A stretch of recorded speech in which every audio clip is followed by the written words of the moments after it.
Keke, Keke, jika Keke marah kah?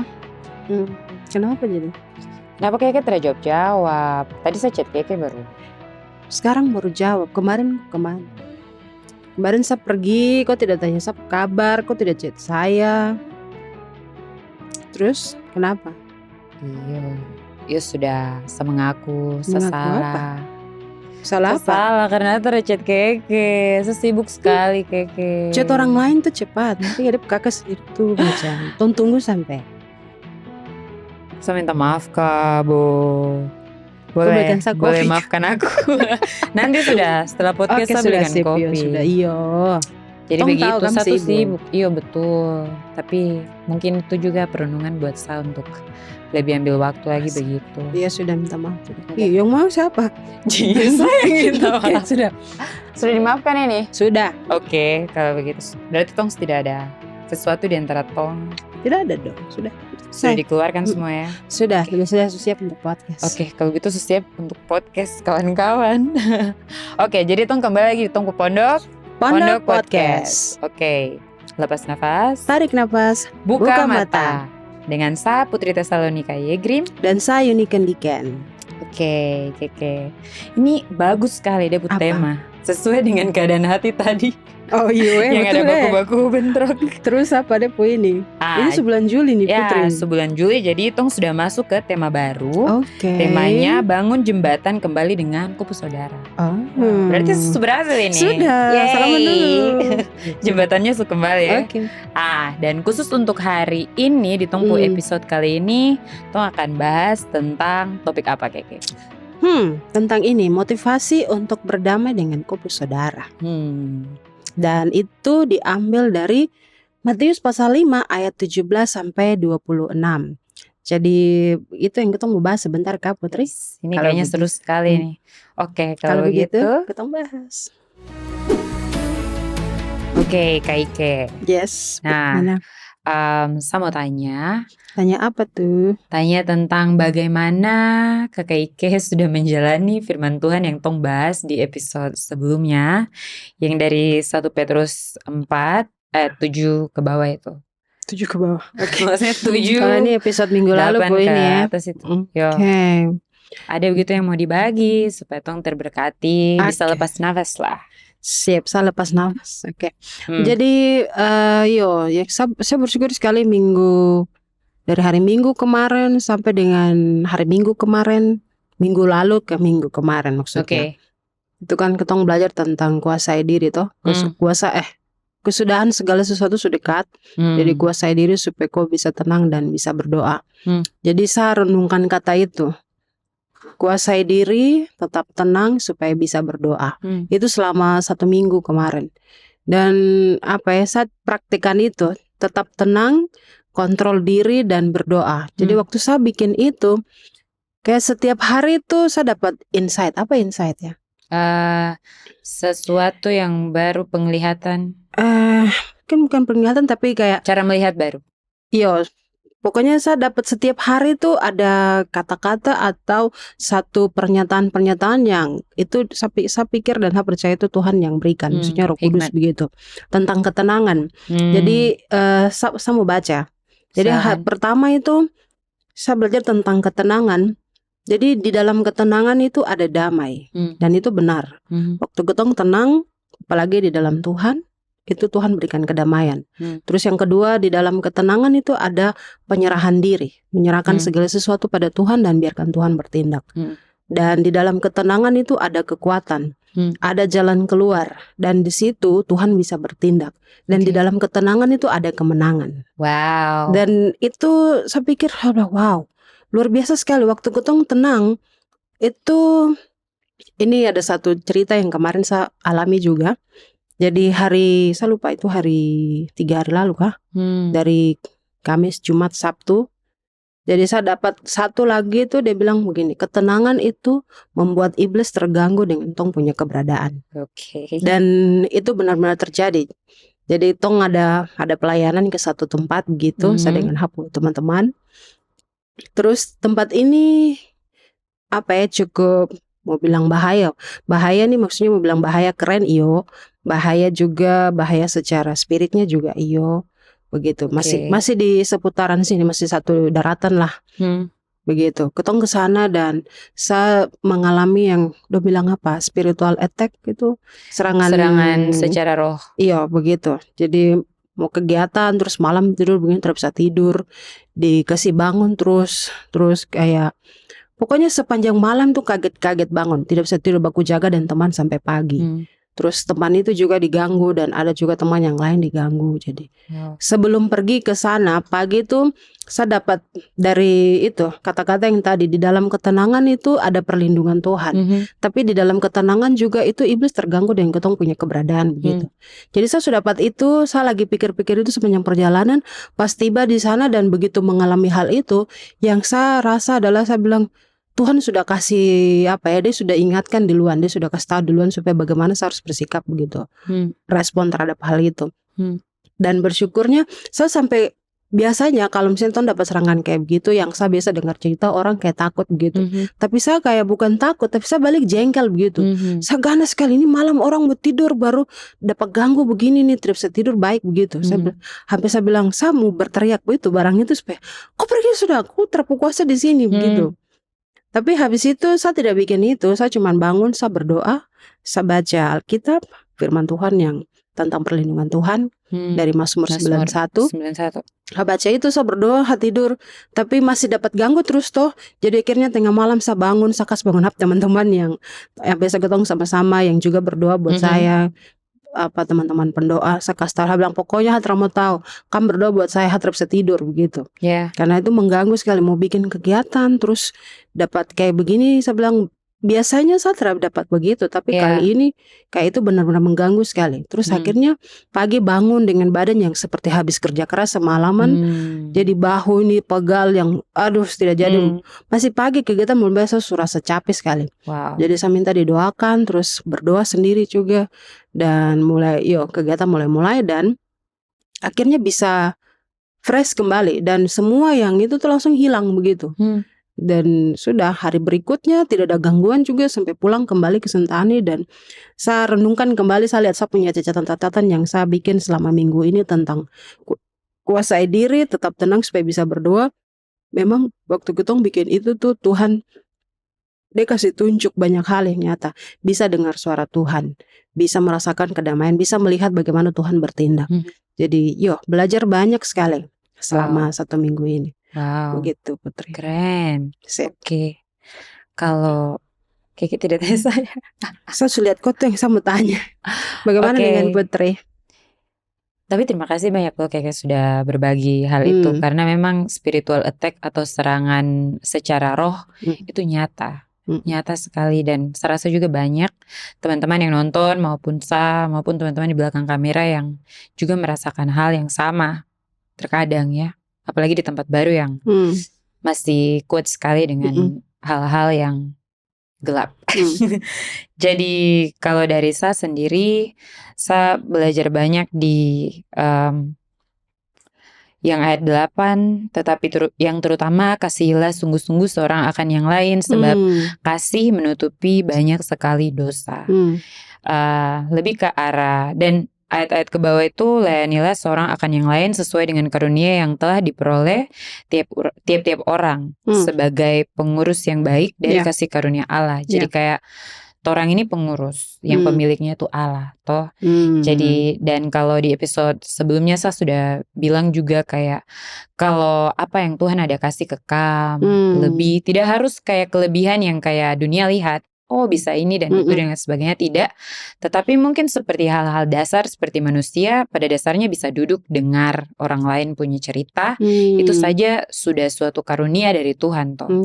Jadi kemarin ada sempat jalan dengan satu adik rohani, kita pergi ke pinggir danau terus bicara. Tidak tahu, seperti Tuhan bilang hari itu pas murid yang saya ajar dia sedang sibuk, jadi saya punya waktu dan saya bilang Tuhan mau saya bikin apa. Jadi Tuhan bilang untuk saya hubungi adik, dan adik tuh bilang oh iya Kak pas sekali. Nah sudah pas tong pergi bicara-bicara, ternyata dia bagi sedikit tentang apa yang terjadi dalam dia punya rumah, tentang bagaimana sulit untuk mengasihi dia kakak sendiri.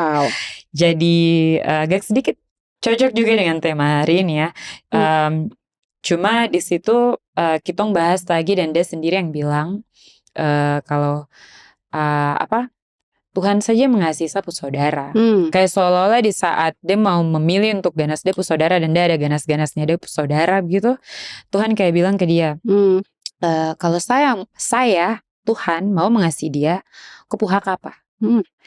Kayak gitu. Itu yang saya dapat dari dia dan saya kayak betul juga ya. Kayak kisah Yusuf saja begitu toh, macam Yusuf pu saudara-saudara sudah terlalu jahat sekali ke dia, tapi Tuhan mau mengasihi dorang gitu. Jadi kok terhadap pilihan lain selain ya tetap harus mengasihi. Jadi kayak yang pelajari juga tuh ada cabat ada di sini. Ini pas di dunia, sistem dunia tuh macam kayak pas satu kejahatan kas tutup semua kebaikan. Tuhan itu mau tong fokus ke kasih yang menutupi banyak dosa, yaitu kasih Yesus. Coba untuk selalu fokus ke bagaimana Yesus tujuan untuk tong bisa tahu kabar baik adalah tong harus berbeda dengan dunia. Ketika satu kesalahan bisa bikin tong buta dan benci orang itu, Yesus mau tong fokus ke Yesus cinta yang mampu bikin tong mampu untuk mengasihi orang lain, sehingga dia dosa-dosa tong terfokus ke situ, tapi tong fokus ke arah memaafkan orang itu dan berdoa juga untuk orang itu bisa berubah. Itu yang saya belajar. Luar biasa sih Tuhan. Siap. Oke, Keke, saya mau tanya nih. Apa? Dan teman-teman juga ya di rumah bisa sambil pikir-pikir dan mengingat masa lalu. Asik. Nah, sekarang ini kan tong bukan anak kecil lagi toh. Dan tong terbesar aja begini tapi tong dari kecil toh. Baik. Nah, waktu Keke masih kecil itu, apakah Kakak Ike ada ingat-ingat masa-masa di mana terjadi pertengkaran? Baru di situ anak kecil tuh kan harus orang tua yang ini loh, kasih selesai masalah itu. Nah, Kakak Ike lihat bagaimana Kakak Ike punya orang tua menyelesaikan masalah pertengkaran di antara Kakak Ike dan Kakak Ike saudara-saudara waktu kecil. Kabar. Hala dong muka dulu. Kalau nonton ini nih biar dong ini. Waktu ketemu. Aduh, maaf ada kakak yang ketawa di belakang kamera. Oke. Waktu ketemu masih, biasanya waktu masih kecil, kalau baku marah dengan misalnya adik kakak baku marah, misalnya sa baku marah dengan kakak, nanti itu tetap kakak yang dapat marah, tetap kakak yang salah. Begitu. Jadi apapun perbuatannya, mau adik salah tetap kakak yang nanti salah, adik tetap benar gitu. Terus setelah besar, setelah mengerti tidak ada lagi adik yang mau benar salah, adik tetap benar, tidak ada kayak begitu. Jadi kalau bikin salah, orang tua cara selesaikan masalah itu untuk bapak tetap dia telepon kakak duluan, atau dia ketemu kakak duluan, bicara dengan kakak duluan, dengar dari sudut pandang. Kalau misalnya bapak dia rasa itu salah, langsung bapak dia marah, habis itu sudah baru langsung ditanya saya. Jadi dengar hapunya, kalau misalnya bapak dilihat, oh memang ini kakak yang salah, ya sudah saya yang maksudnya bapak tidak akan marah, tapi seperti lebih ke nasihat begitu. Nanti kalau lain kali tuh begini-begini, terboleh begini, kayak gitu. Tapi kalau saya salah, saya juga tetap dapat marah begitu. Dan akhirnya bapak bilang, terboleh baku marah, jadi tetap harus baikan gitu. Terus ketong juga sebenarnya bapak tidak langsung duduk, ayo baikan, salaman, berpelukan, tidak kayak begitu. Waktu sudah besar, sebenarnya ketong lihat dari bapak dia punya cara didikan begitu. Jadi ketong dengan sendirinya tahu, oh ya saya salah, jadi saya yang harus pergi bicara. Walaupun nanti diam-diam dalam rumah satu kamar, tapi tong terakan baku bicara. Tapi nanti habis itu lihat begini, satu mulai susah, satu mulai tidak sampai hati toh, kasih biar saudara ini. Jadi akhirnya sudah toh, iya sudah ketong ini baru langsung lihat muka baru senyum-senyum. Tadi orang sudah bilang baru kayak begitu. Jadi akhirnya kita baikan lagi kembali. Begitu. Jadi lebih kayak itu kalau sama bapak. Kalau mama biasanya saya yang banyak dibela sih. Gitu. Mungkin karena tinggal di rumah jadi bangka manja kah tidak. Tapi mungkin karena kakak-kakak dong hidup lebih banyak waktu di luar, dong besar di luar. Jadi saya tidak terlalu punya banyak waktu untuk mau baku marah dan dorang. Tapi memang ada juga masa-masa seperti begitu. Jadi kalau mama nanti dia suruh ketong duduk, nanti dia lihat begini tong terabaku bicara, langsung dia panggil. Ike kamu ini duduk, ini kenapa begini? Sudah duduk, bicara selesai, kasih tahu adik punya, kakak punya. Habis itu mama mulai nasihat, boleh baku marah, kamu tuh adik kakak. Susah senang nanti kami yang baku tolong. Jadi yang ketong belajar ya tetap harus baku damai kembali. Mau baku marah sampai model apapun tetap ketong damai kembali, karena ketong lihatnya kenapa harus damai kembali. Waktu saya susah, saya saudara kandung itu yang ada untuk saya. Begitu. Betul. Mau dong busuk-busuk, mau dong kelakuan terbaik, dong bahkan dong tidak takut Tuhan begitu. Tapi waktu saya susah, dorang ada untuk saya. Kayak begitu. Jadi, yuk ketong punya orang tua bicara kasih selesai masalah begitu sih. Oke. Thank you. Begitu. Terima kasih. Saya mau tanya kau juga. Ya, silakan. Jadi pernah tidak Putri dapat nasihat dari orang lain tentang apa ya? Tentang ini, cara memadam kemarahan dan sakit hati terhadap orang lain. Misalnya dong kasih saran begitu tentang kau punya ini kemarahan dan sakit hati untuk orang lain, dan nasihat yang paling menolong itu apa? Aduh, luar biasa. Saya jadi ingat sapu ini almarhum Bapak. Jadi ini apa ya? Saya rasa memang banyak sekali yang Tuhan buat lewat Papa. Dia punya kehidupan di akhir-akhir hidupnya sebelum akhirnya dia akan berpulang. Itu tuh macam kayak apa ya? Tuhan pakai dia pemulut sekali untuk bicara ke saya. Kayak itu saat-saat memang terakhir saya akan dengar itu, dan sutra akan pernah dengar lagi dari Papa gitu. Jadi ada 2 kali yang saya rasa macam signifikan sekali. Oke, jadi mungkin orang yang kasih saran itu mungkin lebih ke arah Papa dengan Mama sih, begitu. Jadi kalau dari Papa itu, saya ingat betul saya ada masalah dengan satu teman di tempat kerja, begitu. Dan saya sudah terlalu pahit dengan hal itu sampai dan saya lihat juga iblis cara kerja saat itu bikin supaya saya sudah bikin skenario yang lucu begitu tentang saya teman itu. Kamu balas dia begitu. Jadi kayak, dan saya rasa saya butuh pembelaan dari Mama dan Bapak tuh. Saya bilang tentu lu akan berdiri buat saya gitu. Dia kasih tau Mama, Bapak, masa dia bikin saya begini. Itu harusnya pekerjaan begini. Nah, orang yang saya bicara ini, dia dulu tuh sahabat dengan saya. Masih sampai sekarang. Malah lebih dari sahabat, kayak tong saudara gitu. Nah, terus Papa saya masih ingat betul. Dia bilang gini, sayang sekali bertahun-tahun kau habiskan dengan dia, tapi iblis mau bikin kau dengan dia baku ganas. Mau kasih hancur hubungan yang sudah terlalu dekat itu gitu. Terus Papa bilang, nak, kau sudah hidup dalam Tuhan Yesus, harusnya kau tahu Yesus itu bagaimana. Jadi harusnya coba sekali, memang itu tidak enak, tapi coba untuk maafkan dia dan coba untuk bangun kembali hubungan. Wow, sabar saya bangun kembali jembatan yang rusak. Iya, bangun kembali jembatan yang rusak dengan sahabat itu. Tidak boleh marah-marah dia, harus sayang dia, tidak boleh kayak begitu. Itu Papa lihat dia juga anak perempuan, tidak boleh begitu, nak. Saya yang kayak, Papa begitu karena begini. Tapi Papa bilang tidak, harus seperti itu.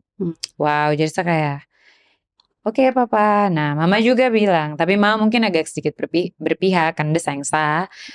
Tapi itu bukan, keberpihakan itu bukan berarti bisa dibenarkan ya. Dalam firman Tuhan itu juga tidak boleh. Di dalam Yesus itu kita harus sayang semuanya. Benci dia kelakuannya, tapi orangnya jangan. Tidak boleh, betul.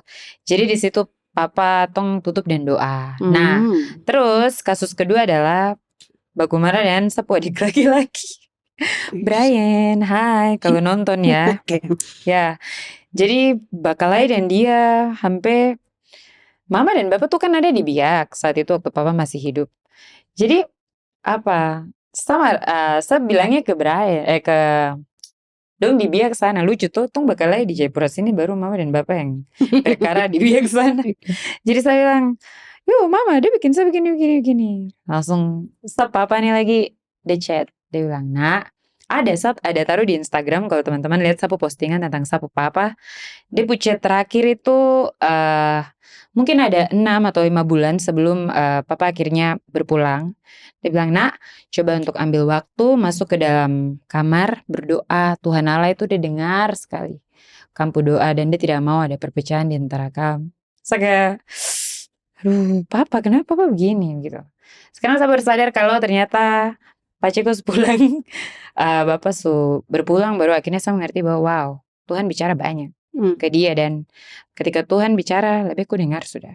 Toh, kamu stop terus dengar, maksudnya stop untuk terus dengar Tuhan bersuara sudah kayak begitu sih kalau dari kayak jadi mungkin nasihatnya adalah untuk memadamkan kemarahan itu kembali ke 1 Petrus, kuasailah dirimu dan jadilah tenang supaya kamu dapat berdoa dan bisa pikir dan baik kalau terjadinya peperangan di dunia ini tuh karena satu tidak mau mengalah. Tong harus mengalah supaya tidak terjadi perang begitu. Tapi mengalah bukan berarti kalah. Betul. Mengalah artinya menang. Wow. Iya. Begitu sih. Oke, Kaike. Ya. Saya mau tanya Kaike dan teman-teman yang ada nonton. Tapi Kaike dulu sih. Saya tanya. Jadi menurut Kak Kaike, di 17 itu kan dia berbicara tentang Yesus datang bukan untuk hapus hukum Taurat, tapi dia datang untuk menggenapi. Nah, maksudnya di situ tuh bagaimana? Maksud Yesus di ayat 17 itu. Oke, saya baca dulu ya. Tapi saya baca yang versi ini Melayu Papua. Ya, kami bisa dengar dan kami bisa baca juga yang ada nonton. Maupun versi Melayu Papua dia bilang mungkin, "Kam jangan pikir kalau saya datang untuk kasih hapus hukum Musa atau nabi-nabi pelajaran. Saya datang bukan untuk kasih hapus, tapi mau bikin semua hal itu jadi benar seperti yang Dongsu bilang." Jadi kalau saya lihat di sini maksudnya itu Yesus dia datang bukan, di situ saya bilang jelas bukan untuk menghapus atau meniadakan, tapi dia datang untuk sebenarnya menyederhanakan, untuk bikin jadi sederhana, untuk jelaskan kembali, untuk buka ketong mata kembali tentang hukum Taurat itu. Sebenarnya dia tidak seperti yang dong ada praktek-praktek waktu itu. Terus menjelaskan, mengartikan, menunjuk spiritnya dan menggenapinya. Jadi dia bukan buat lagi sesuatu yang baru, tapi dia hanya buka itu supaya orang mata jadi mengerti. Misalnya kalau di perjanjian lama hukum di 10 hukum itu dia bilang jangan membunuh. Jangan membunuh, mengambil nyawa seseorang. Kalau kau bunuh nanti dong balas kembali. Tapi kalau di dalam perjanjian baru kita belajar membunuh itu sebelum kau melakukan tindakan, kau masih pikir saja, itu sudah membunuh.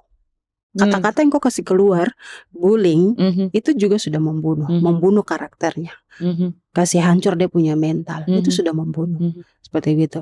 Jadi kalau misalnya istilah ini, kalau di kampung kamar mandi ada kaca atau cermin yang taruh untuk misalnya kamu lihat muka, tapi waktu masuk lihat begini mungkin karena kena air sabun kah atau kena debu kah begitu, jadi dia sudah kabur, tidak bisa lihat muka baik. Jadi harus kasih bersih begitu toh dengan cairan sabun kah apakah begitu supaya kaca itu atau cermin itu dia bersih kembali dan kau bisa lihat muka di situ. Jadi hukum Taurat itu dia seperti begitu. Jadi Yesus datang hanya untuk kasih jernihkan dia, kasih bersih dia supaya kita bisa lihat bahwa hukum Taurat itu dia hanya kasih tunjuk kalau kita ini orang berdosa sebenarnya, dan Yesus datang untuk membuat itu menjadi supaya kita sadar kalau hanya Yesus datang untuk kita ditebus begitu. Contoh kalau Yesus dia bikin tentang mengasihi Tuhan itu, kalau di hukum Taurat kita baca tentang jangan ada padamu Allah lain di hadapanku, jangan membuat bagimu patung yang menyerupai, di Keluaran 20 ayat 1 sampai 17 sampai 5. Kalau di perjanjian baru di Matius pasal berapa tuh 22 kah tentang hukum yang terutama, Yesus bikin itu jadi singkat.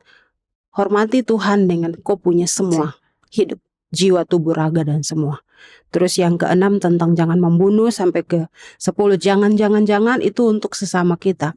Jadi Yesus bikin lagi lebih, dia masih tetap yang utama tapi dia bikin seperti ini, kasihi sesamamu manusia seperti dirimu sendiri. Jadi Yesus hanya buat itu lebih sederhana supaya kitong bisa belajar, dan dia banyak pakai perumpamaan, contoh-contoh yang berkaitan dengan orang-orang Yahudi pada saat Benar. itu dong punya kehidupan. Jadi sebenarnya kalau kitong lihat kitab Matius ini juga ditujukan untuk orang-orang Kristen Yahudi. Karena dia bahas banyak tentang hukum Taurat yang disederhanakan, dan Yesus banyak kasih tunjuk itu lewat perumpamaan-perumpamaan, justru bahkan lewat dia hidup sendiri. Kalau dulu peraturan di hukum Taurat bilang untuk hari Sabat itu 6 hari kau sudah kerja, hari ke-7 itu hari Sabat, istirahat, dikuduskan buat Tuhan. Jadi dong tidak boleh bikin apa-apa, bahkan orang sakit juga dong tidak tolong. Tapi waktu Yesus datang, dia menolong orang sakit, sembuhkan orang sakit di hari Sabat. Dia murid-murid dong panen gandum di hari Sabat. Jadi orang pikirnya itu seperti Yesus buat sesuatu yang baru, padahal tidak. Dia hanya buka ketong punya mata supaya lebih mengerti bahwa itu bukan tentang peraturan, tapi tentang ketong punya hubungan dengan Tuhan, tentang ketong punya pola pikir, ketong punya hati, begitu. Bukan tentang tindakan yang orang lihat, tapi kau punya pikiran dan hati itu yang orang melihat, begitu. Jadi, iya, dia datang untuk menjelaskan, mengartikan, dan menunjuk spirit. Intinya itu apa? Seperti begitu. Iya. Makasih Kakak Ike. Begitu. Putri mau bilang sesuatu? Kalau tidak saya mau tanya kau juga.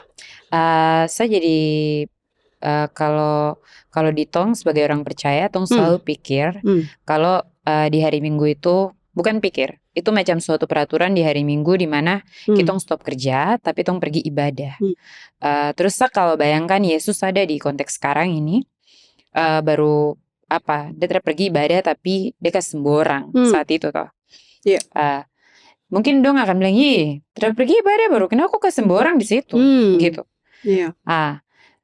Kalau misalnya konteksnya seperti itu, Yesus tuh bilang begini, sebenarnya ketika kau menyembuhkan orang itu atau kau datangi orang sakit, itu adalah ibadah yang sesungguhnya.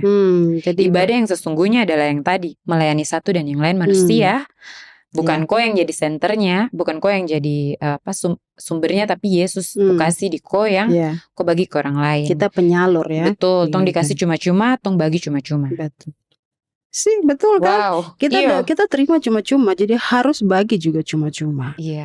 Wow, oke. Jadi ada satu juga. Jadi maksudnya hukum Taurat itu bagaimana sampai bisa ada hukum Taurat? Hukum Taurat dibuat supaya kita tahu kalau harus ada peraturan supaya kita ini bukan enaknya sebebasnya kita mau hidup bebas tapi tetap teratur. Ada aturan yang bikin kita supaya kita tidak langgar. Bagus. Begitu. Jadi hukum Taurat dibuat itu dengan maksud baik supaya kita tahu kehendak Tuhan dan kita bisa melakukannya. Begitu. Makanya ada bagian yang bilang tentang ketong harus hidup lebih benar daripada orang-orang Farisi ini. Dorang tahu semua hukum sampai satu itu pun dong tahu, dong praktekkan semua. Jadi ketong harus hidup lebih daripada itu. Maksudnya bukan supaya ketong harus lebih rohani daripada dorang, supaya ketong tahu kalau standar itu tinggi untuk hidup kudus, standar untuk mengasihi orang itu tinggi. Jadi kita harus hidup lebih di atas itu. Kalau orang pikir mengasihi orang tentang kau datang sama Tuhan, bahwa kau datang ibadah, terus kau ada masalah dengan kau keluarga, dengan kau saudara, kayak tadi macam tondo di awal bakumhara tadi, habis itu tondo sudah damai. Masa kita mau datang melayani Tuhan, mau datang ibadah baru ada salah, Tuhan tidak kasih beres.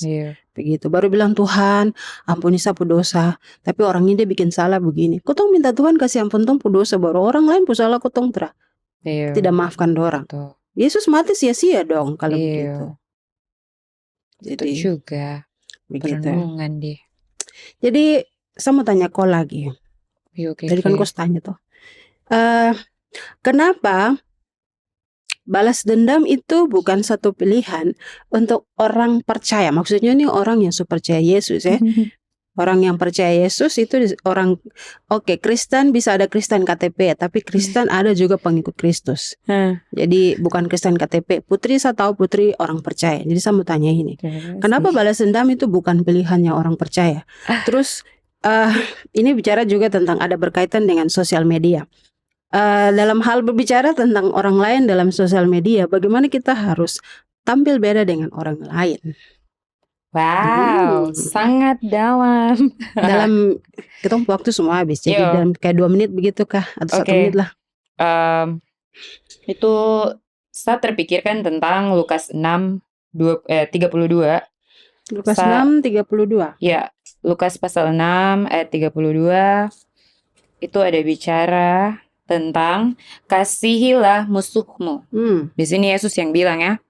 Dan saya senang sekali di ayat 32 itu Yesus bilang, dan jikalau kamu mengasihi orang yang mengasihi kamu, apakah jasamu? Karena orang-orang berdosa pun mengasihi juga orang-orang yang mengasihi mereka. Sebab jikalau kamu berbuat baik kepada orang yang berbuat baik kepada kamu, apakah jasamu? Orang-orang berdosa pun berbuat demikian.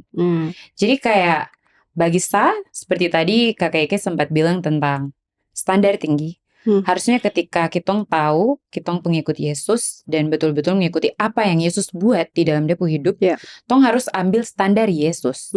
Standar Yesus adalah di atas standar dunia yang kalau dong lempar ke batu, kok lempar dong balik. Kok lempar dong balik.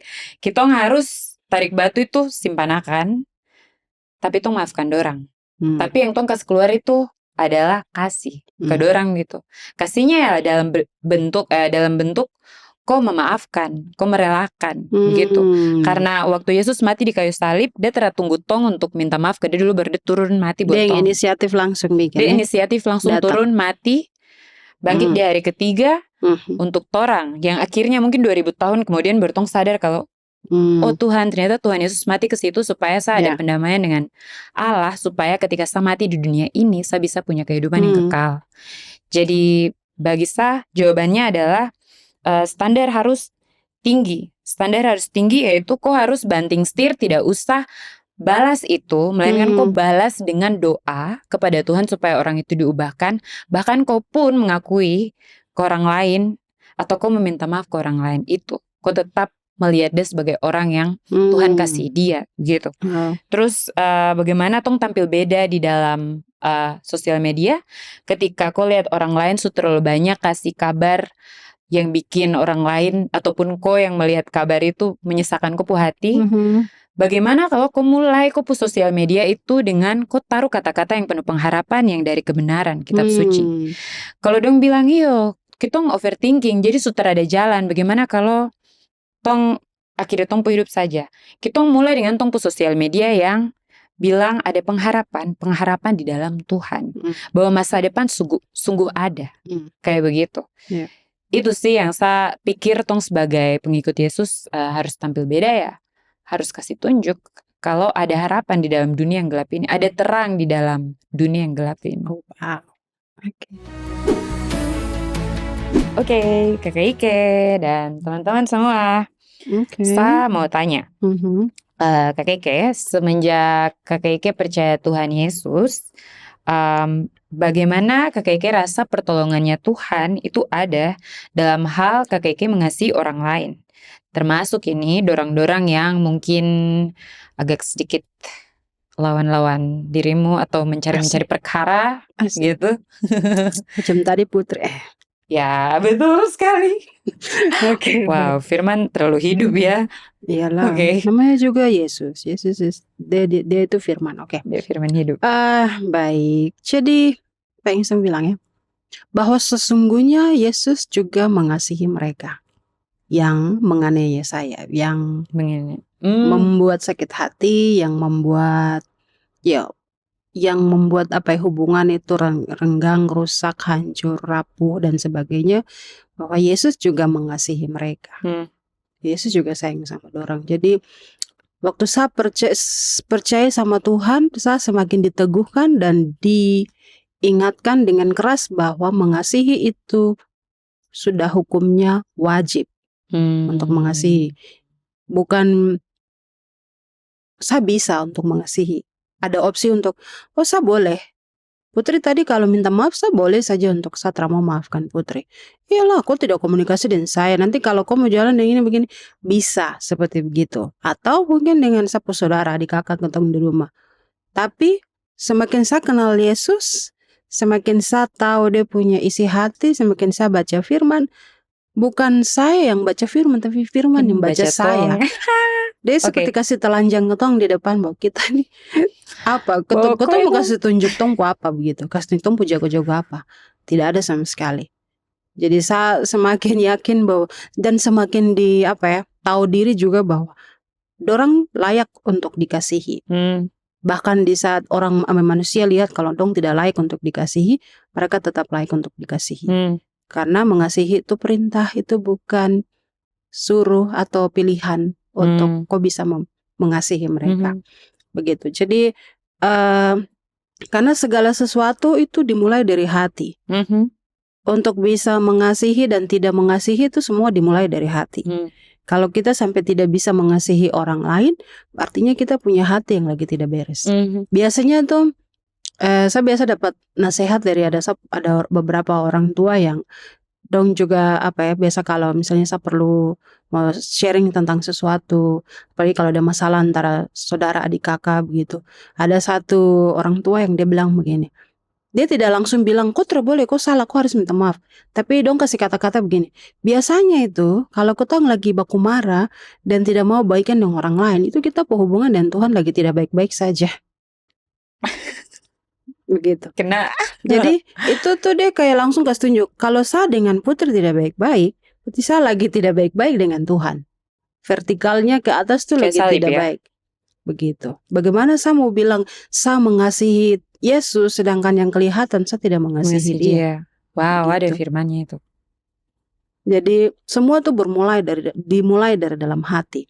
Makanya Amsal 4:23 bilang jagalah hatimu dengan segala kewaspadaan. Karena dari situ terpancar kehidupan. Kalau ketong terjaga hati, bagaimana bisa jaga hati? Betul. Dengan firman.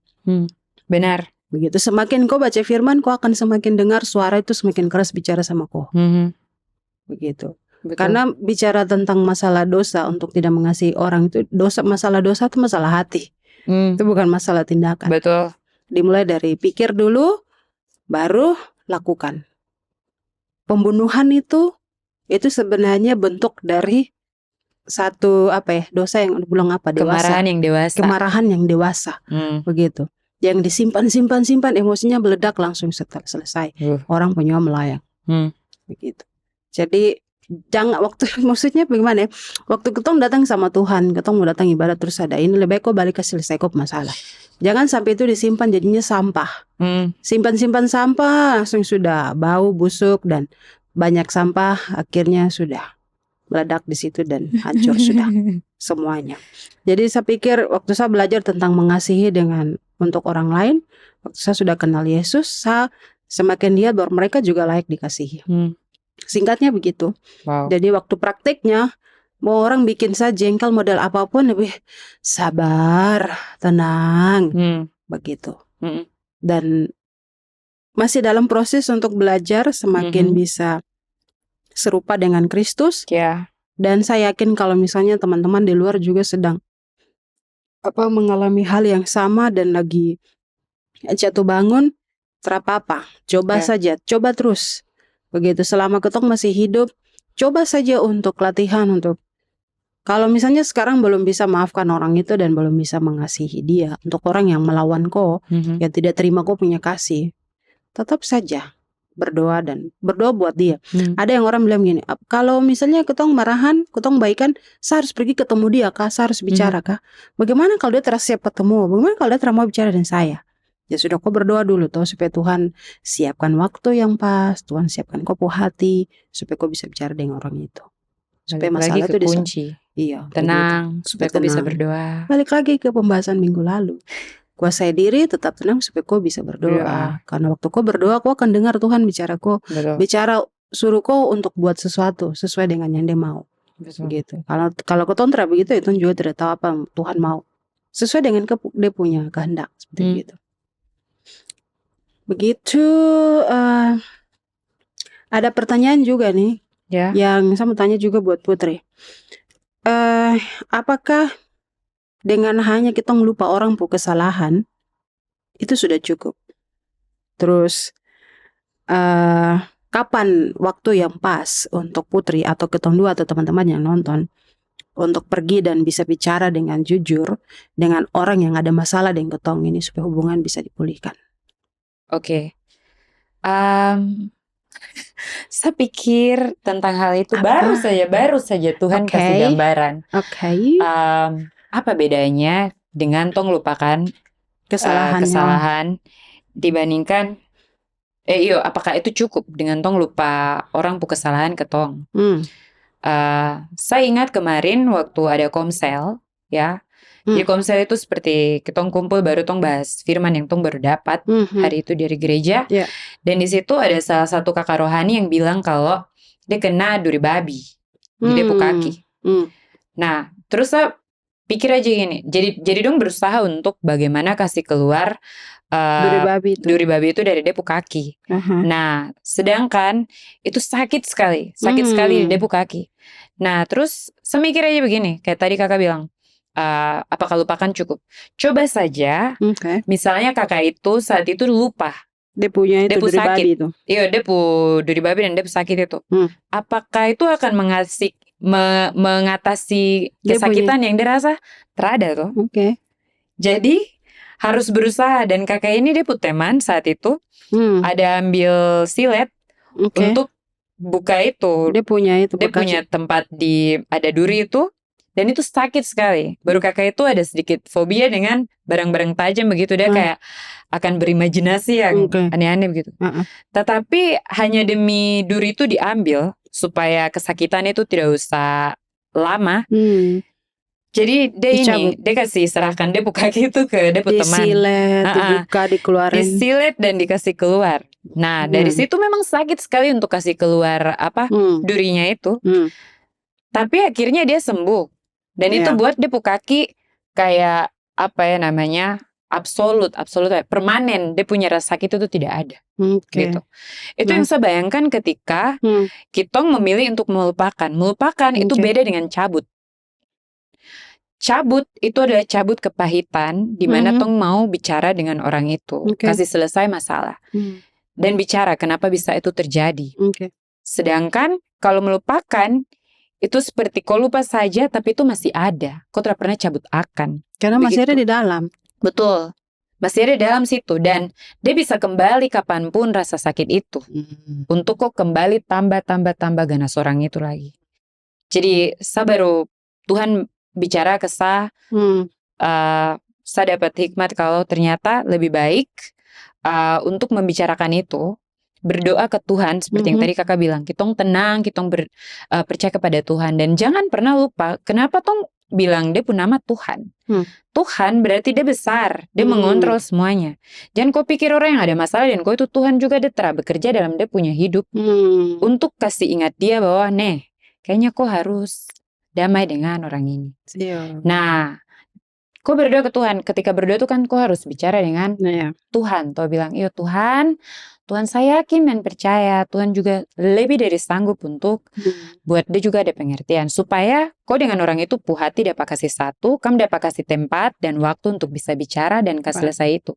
Dari situ, kamu akar kepahitan itu akan dapat buang. Dan kamu punya hidup lebih enak, kau hati lebih enak. Jadi karena dia punya duri itu sudah cabut, begitu. Memang sakit, kayak kau injak kau ego waktu kau meminta maaf atau bicara dengan orang itu. Bahkan iblis bikin tong rasa malu. Tapi kamu tahu, lebih baik sembuh satu kali. Sakit satu kali, kasih keluar sudah. Ya sakit satu kali, sembuh satu kali. Daripada kau lupa-lupa baru itu ada terus. Dia busuk, dia banana dan langsung jadi luka dan lebih hancur lagi. Begitu. Wow. Jadi memangnya kalau kita lihat, saya belum selesai. Sorry. Jadi lebih ke arah kapan waktu yang terbaik adalah secepatnya sudah, cepat-cepat sudah, dan itu ambil waktu. Tapi lihat dari Tuhan punya kehendak kapan itu bisa terjadi. Lanjut Kiki. Iya, jadi kalau kita lihat memang semua balik ke ketong punya hati. Yesus dia inisiatif turun dari dia tempat paling tinggi untuk mau mati untuk ketong karena dia mengasihi ketong.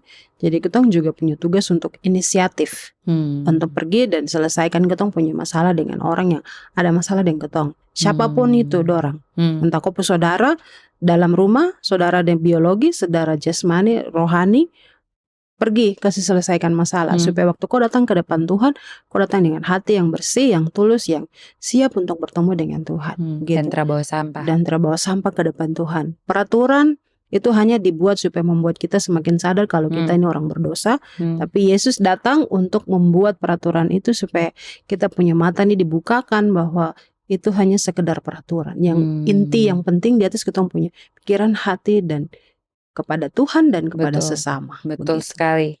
Karena tong dikasihi Tuhan cuma-cuma. Kenapa tong terang mengasihi cuma-cuma? Iya toh? Jadi mulai praktek sudah. Betul. Memang sakit tapi harus coba. Ya, lebih baik sakit satu kali dapat cabut daripada tinggal di situ terus jadi busuk.